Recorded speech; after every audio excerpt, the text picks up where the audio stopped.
Hi, how's it going? My name's Manjit. I'm a co-founder and CTO of a tech startup called Avora. I've created this channel to share some of the tips and tricks that I've learned to help you to move faster and avoid some of the mistakes that I've made. Today's video is about how to make better decisions both in your business and in your personal life. Making better decisions and improving your decision-making process is something that I'm really passionate about. And today I wanted to share a concept that's really helped me to make better decisions, and that is the idea of black box thinking and feedback loops. One of my favorite books that I've read in recent times is called Black Box Thinking. Essentially, it delves into the idea of feedback loops and how they can help individuals improve the way they perform in a variety of different situations. The part that really captured my imagination was around organizations and industries where black box thinking was more evident and how negatively these industries were affected by not having better feedback loops in place. The industry that was held as a paragon of black box thinking was the airline industry, and the way that a literal black box is used.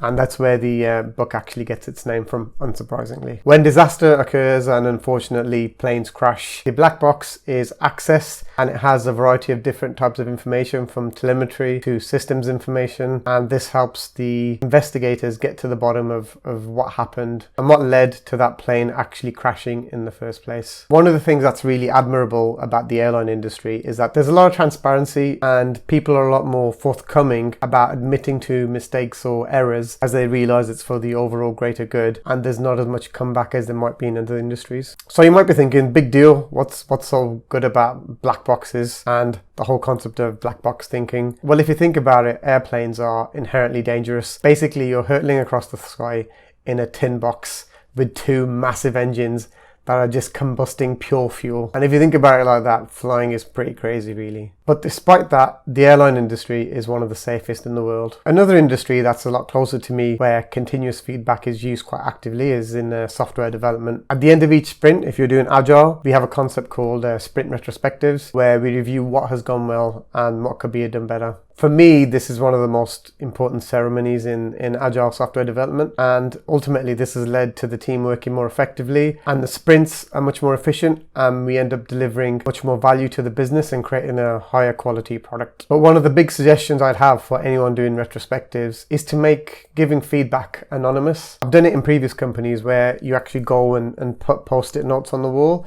and that's all well and good, even though you don't put your name on, but people can still see which person gave which bit of feedback. And what we found is that when we made it anonymous, whereby someone could submit the feedback online and no one had to own up to giving a piece of feedback, the amount of feedback and the quality of feedback we got was much more significant. I think part of the reason is just general human nature. I think people don't always say what they want because they don't want to hurt other people's feelings, and they don't want to be seen as a troublemaker either. Ultimately, having anonymous feedback meant that we were able to uncover much more deep-seated issues which were a lot more challenging to fix.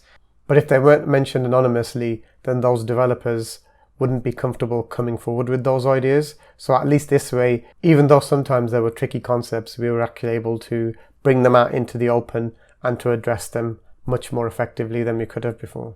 This whole concept of being scared of repercussions or not wanting to get involved in the politics between different teams and different parts of the organization, I think it's one of the biggest challenges when applying black box thinking to any industry, especially industries where there needs to be more feedback and more transparency in general. If there's no clear feedback between a decision and its outcome, then a lot of bad things can happen.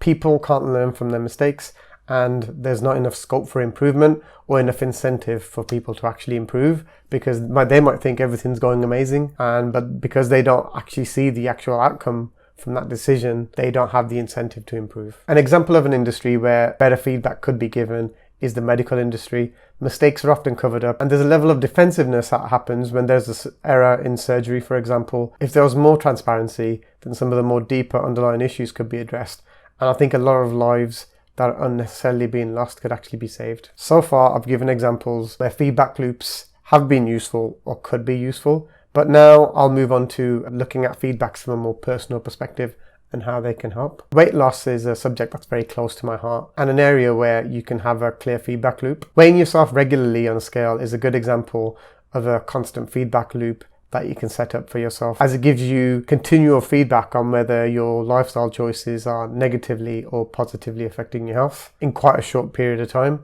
So for example, if one day your willpower's a little bit low and you decide to eat a whole family-sized pizza to yourself, when you weigh yourself in the morning, you'll see the consequences of your bad decision the night before. And what I found personally is that this can be a powerful motivator to help you make better choices going forwards. There's a whole area of quantified self which also feeds into this, as there are many other health markers apart from your weight that if you can easily measure, they can motivate you to live a healthier lifestyle. One example where there has been a lot of innovation recently is around monitoring your blood sugar level and your insulin sensitivity. If you eat a lot of sugary food, then over time your insulin sensitivity goes down. But eating healthier, less sugary food can be a good way of maintaining insulin sensitivity. Insulin sensitivity is important because if you have low insulin sensitivity, then you're prone to gain weight a lot more easier.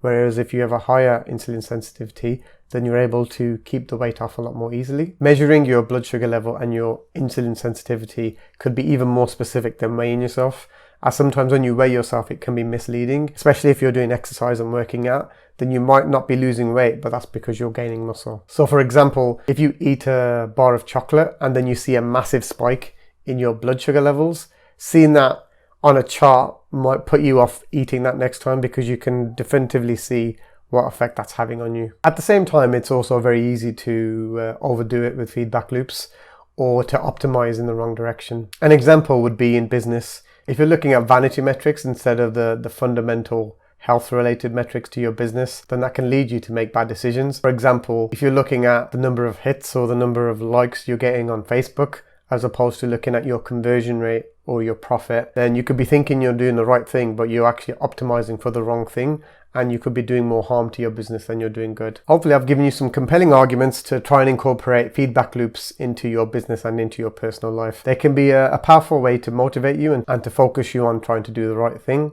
Part of the reason that they work is they're moving you from a qualitative mindset, i.e. I feel this is the right thing, to a quantitative mindset where you've got a definitive idea of what's right and what's wrong and how much you're progressing towards a particular goal. This kind of mindset can help you move past your inherent biases that you've accrued over the years and to help you to minimize or to actually stop some of your bad habits. Thanks for your time today. If you can think of any feedback loops that you use on a regular basis that I haven't mentioned, please comment below and I look forward to seeing you in the next video.